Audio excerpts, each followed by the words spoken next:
ያለሽበት ሁኔታ ካንቺ ጋር መነጋገር ልክ እንዳልሆነ ይገባኛል። ግን አንዳንድ ነገሮች ግልጽ እንዲሆኑልኝ ፈልጋለሁ። የልጅነት ህልሜን እንዴት እንደቀማሽኝ ማወቅ ፈልጋለሁ።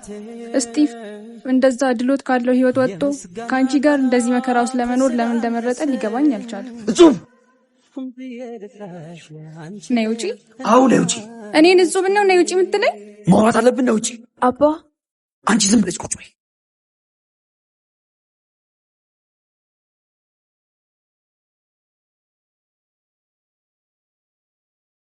ስቲቭ አቁም። ስላለበት ስለዚህ ድራማ ህይወትክ እንድትነግረኝ እፈልጋለሁ። ይኸውልሽ በመጀመሪያ ደረጃ እቤቴ ድረስ መጥተሽ ባለቤቴን መናገር አልነበረብሽ። ብዙ ማወቅ ያለብኝ ነገር ያለ አይመስልህ? ልነግርሽ ነበር ግን በቃ ነገሮች ተደራርበው ልነግርሽ አልቻልኩም። ልክ ነሽ። አብሮ አደግ ጓደኛዬ፣ ጥሩ ወዳጅ ነሽ። በቃ አብሮ ስለመኖር ስለመጋባት የነበረን ስል ትልቁ ስህተት ቤተሰቦቼ እንድንጋባ ዝምድናችን እንዲጠናከር ይፈልጋሉ። እውነት ለመናገር ሂዊ ወደ ቤት እስከምትመጣ ድረስ ከቤተሰቦቼ ቃል መውጣት አልመሰለኝም ነበር። ግን ምን ላርግ፣ ፍቅር ያዘኝ። የምኖርላት ልጅ ወደ ህይወቴ መጣች። ስቲቭ ታዲያ እኔ እኮ አፈቅርሃለሁ። የማይሆን ተስፋ ሰጥቼሽ ከነበረ በጣም ይቅርታ። በቃ የኔ እናንተ ነገር ከዚህ በኋላ በቃ። ይኸውልሽ እጹቤ፣ እንደ ጓደኛ እንደ ወንድም ሁሌም ካጠገብሽ ሆናለሁ። እሺ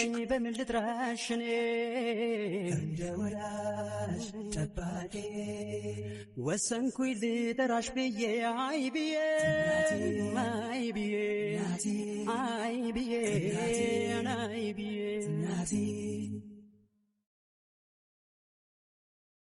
እናት ምን እያረግሽ ነው? ከዚህ በላይ እዚህ መቆየት ያለብኝ አይመስለኝም። እናት ምን ማለት ነው እሱ ደግሞ? አንቺ ከኔ ውጪ ሌላ ዓለም አለሽ እንዴ? ምናልባት የሰው ዓለም ስነጥቄ ከሆነ። እናት እኔ አንቺ ብቻ ነኝ። ከጾም ጋር ያለው ትንሽ አለመግባባት ብቻ ነው። ምንም እውነት ሳይኖራት ነው ቤት ድረስ የመጣችሁ? ንገረኛ። ምንም ነገር ሳይኖራችሁ ነው ሚስቱ ነኝ የምትለኝ? እማ ላስረዳሽ፣ እንዳሰብሽው አይደለም። እሱም ባለፈው ነገርከኝ እኮ። ካማኝ ሽመኝ። ከጾም ጋር እንድንጋባ የሚፈልጉን ቤተሰቦቻችን እንጂ እኔ አይደለሁም። እውነት ነው። አንቺ ወደ ቤት እስከምትመጪ ድረስ በደንብ እናወራ ነበር። ጥሩ ጓደኞች ነበርን። ከዛ በኋላ ግን ለአንድም ደቂቃ አውርቻትም አግኝቻትም አላውቅም። አባ ሰላም ንቀርቼ እኮ አይደለም። አውቃለሁ የኔ ቆንጆ፣ ስጋትሽ ይገባኛል። ለአንቺ ህይወቴን እሰጣለሁ። እሺ እግዚአብሔር ቤትን ካልሰራ ቤትን የሚሰሩ በከንቱ ይደክማሉ። እግዚአብሔር ከተማን ካልጠበቀ የሚጠብቁ በከንቱ ይተጋሉ። ለወላጆቻችሁ እንቅልፍን በሰጠ ጊዜ እናንተ የመከራን እንጀራ የምትበሉ እነሆ ልጆች የእግዚአብሔር ስጦታ ናቸው፣ የሆድን ፍሬ የእርሱ ዋጋ ነው። አባ ወይ እናቴ፣ እየሰማሁ እኮ ነው። የተኛው መስሎሽ ነው አይደል? አባ በጣም እየደከመክ ነው። እንቅልፍ ራሱ እኮ በስነስርዓት እየተኛክ አይደለም። አባ እኔ እኮ ደህና ነኝ። እማሙሽ ደህና ነኝ። ትንሽ ድካም ይሆናል እንጂ ምንም አልሆንኩም። ታዲያ ለምን ማሳጅ አላረግም? ምንድነው ያማረኝ ስል ነበረ። ለካ ማሳጅ ነው ናፈቀኝ። ታዲያ ማሳጅ አርገኝ አትለኝም?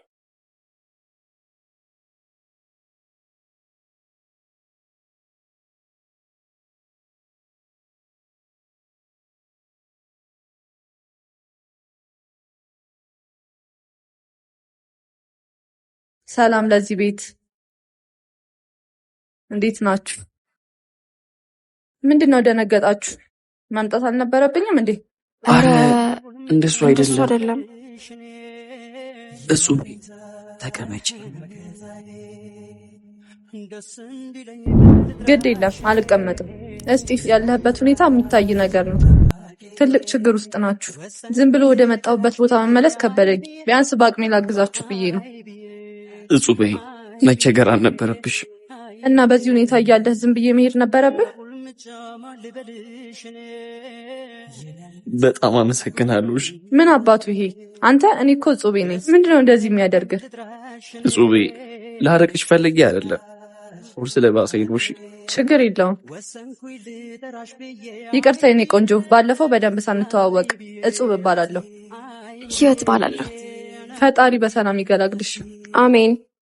እስጢፍ ወደ መኪና ያሸኘኝ? እሺ እሸኝሻለሁ። እናት መጣው። እሺ እስከማቀው ድረስ ከኔ ሳትጠብቅ በፍቅር በጸና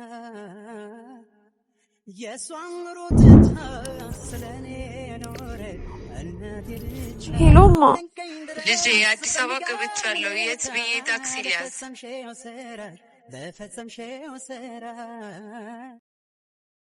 ነገሮችን ላስተካክልና የሆነ ዘላቂ መፍትሄ እንፈልጋለን። አንተ አትጨነቅ። ምን እንደምልሽ አላውቅም። በዚህ በጨለመብኝ ሰዓት ከጎኔ ስለሆንሽ በጣም አመሰግናለሁ። በል ሰውዬ፣ የምን አመሰግናለሁ እያሉ ማራቅ ነው። ስለ እኔና ስለ አንተ ለማውራት ከዳድ ጋር ነገ ቀጠሮ ይዘናል። ሁሉንም ነገር እኔ ያስተካክለዋለሁ። እሺ? አባባ በጣም አዝኖብኛል። እንዴትም ይቅር አይለኝም። እዚህ ውሳኔ ላይ የደረስነው ተነጋግረን እንደሆነ የነበረን ወዳጅነት ላይ ምንም ተጽዕኖ እንደማይፈጥር ነው ያስረዳቸዋለሁ። እጹቤ፣ ከአቅሜ በላይ እየሆንሽብኝ ነው። ማን ተሸክመኛለ ታዲያ? በቃ እስጢፍ እደውልልሃለሁ። እሺ?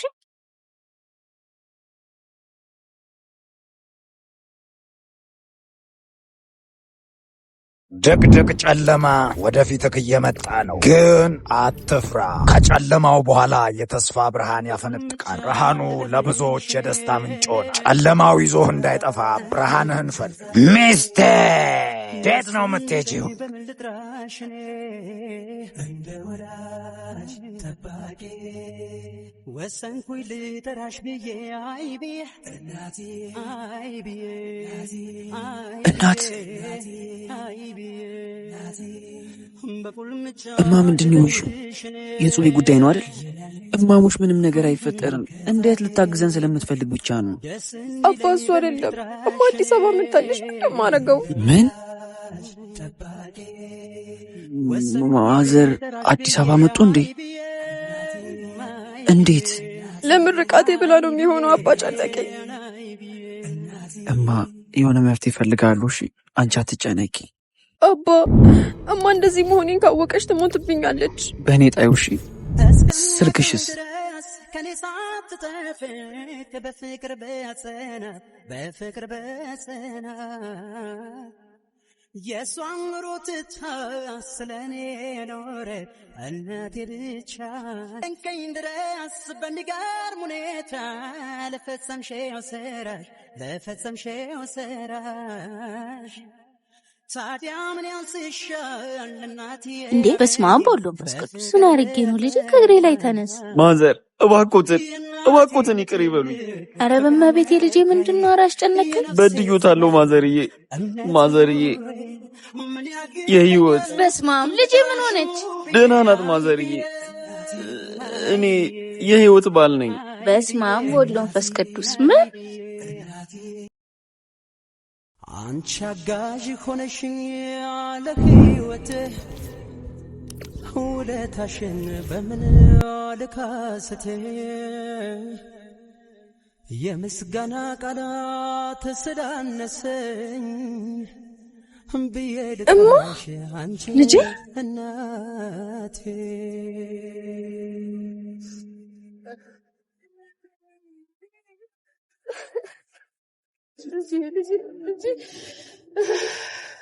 እማዬ ነይማ። እሺ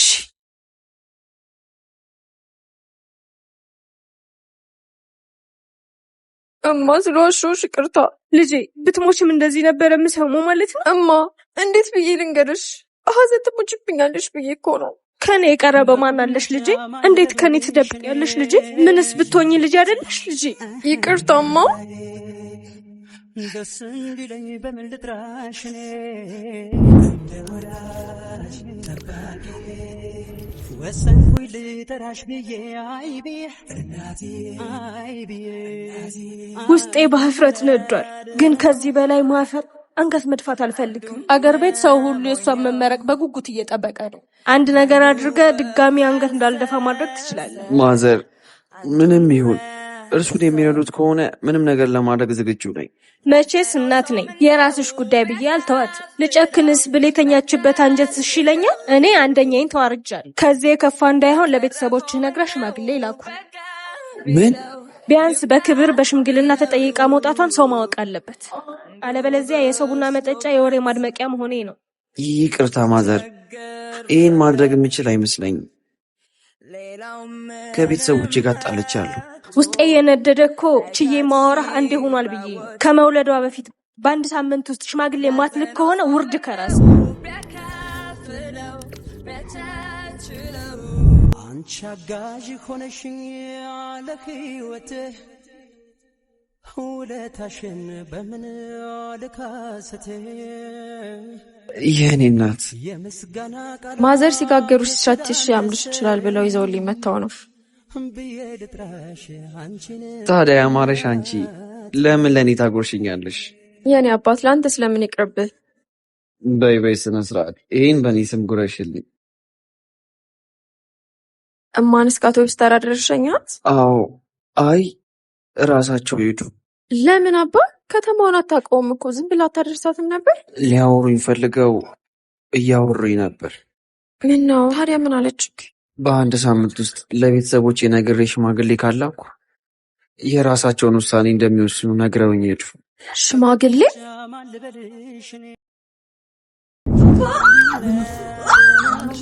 አባ ወዲን እየወጋኝ ነው። ካንዱ በፈሰሰው አንዱን ለርሰው ፈጣሪን በቀኝ አውለኝ ብዬ ነበረ ጠዋቴን የጀመርኩት። ቃል በማማሞት የዛሬን ብቻ ቀበሪኝ፣ ከአባባ ጋር እንዳውራ ብቻ አርጂ። ጭራሽ ለምን አልሞተም ነው? እንኳን አንተን ሳይ ስምህን ሲሰማ ደሙ ከፍ እያለ ውሎ ሆስፒታል ሆኗል። አንተን የማገናኘው ይሙት ብዬ ነው። ቃልዬ በማማሞት የከፋ ችግር ውስጥ ባልሆን እንደማልመጣ ታውቂዋለሽ። በአንድ ሳምንት ውስጥ የሚስቴ ቤተሰቦች ጋር አባባና ናገሬው ሽማግሌ እንዲልኩ ካላደረኩኝ ትዳር አደጋ ላይ ነው። በጣም ደፋር ነህ። ያንተ መዋረድ ሳያንስ ቤተሰቡን አዋር ያለ ቦታ ከዋልክ አባባ ነው ለአንተ ሽማግሌ የሚልከው። እሱን ከሚያደርግ ቢሞት ይመርጣል። ግድ የለሽም ቃል። አባባን አግኝቼው እግሩን ተዳትቼ ልለምነው፣ እሱ አይጨክንብኝ። ጨክነ ከትእዛዙ የወጣህ ቀን እሱም ጨክኖብሃል። አሁን ከዚህ ሌላ ችግር አትፍጠር። ሂድ ከዚህ በእናትህ። ቃል በእግዚአብሔር በእናትህ ወጣ። አረ ቃል በእግዚአብሔር ግን ሳይወድ ይሄዳል። እመቤቴ አንቺ እርጅኝ፣ ከጎኔ ሁኚ። ፈጣሪ በምህረት ዳብሰኝ። ያለንበትን ችግር ታውቃለህ፣ ቀላሉን አድርግልን።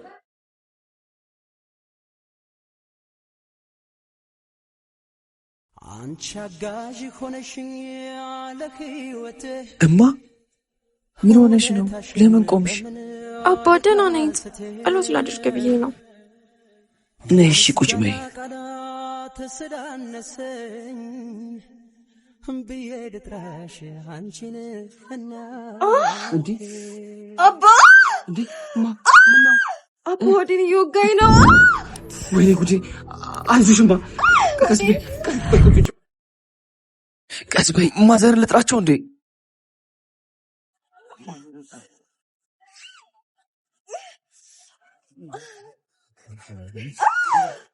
ወይኔ እናቴ!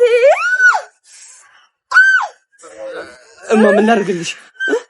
ማዘር ልጥራቸው? ወይኔ እናቴ! እሺ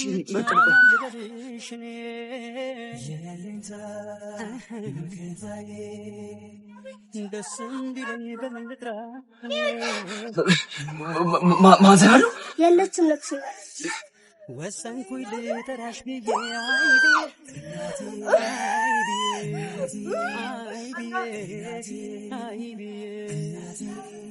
በቁልቻ ልበልሽ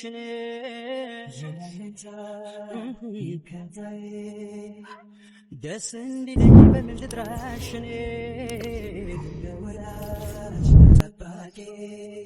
ወሰንኩኝ ልጠራ